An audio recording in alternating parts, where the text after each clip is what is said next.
Wow, man. Time flies. I just saw that Jean-Claude Van Damme is hit 60 years old. He might be older, I don't know. Um, yeah, man, it made me rethink about Bloodsport. I remember a while back I did a video on Cyborg, but uh, Bloodsport, interesting movie. I remember when it came out, Canon Films was had, was in its glory days at that time.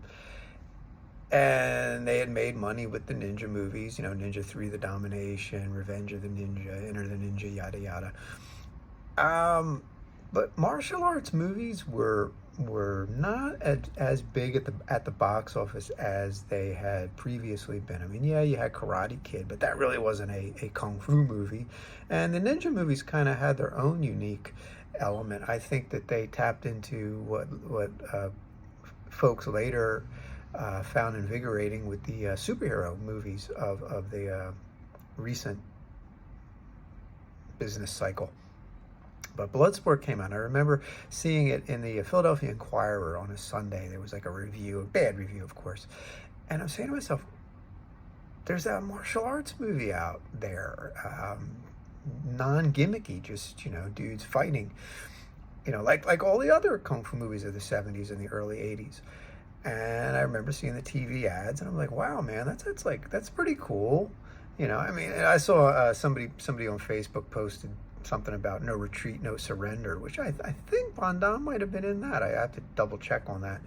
I remember seeing that, but they would pop up like 11:30, 12 at night, and they play at like one or two theaters, like the grindhouses in the Center City area or the remaining suburban drive-ins. But Bloodsport was kind of pushed pretty heavy, and the movie did really well. It did like 12 million in the U.S. I think it did like another 3 million or 4 million at the VHS sales, and big money across all over the globe. And it just was a unique film. It just came out at a time when there was a dearth of those old school martial arts movies. And what made this one cool was it didn't try to redo movies from a previous generation. I think that was the issue. Like a similar kind of movie was like Kill and Kill Again or Kill or Be Killed. I could never tell those two apart. They kind of borrowed it. They tried to chart an Americanized path, so to speak. The first movie obviously did well because it wouldn't have been a sequel if it didn't, but there was never a third movie, so it tells you how well that did.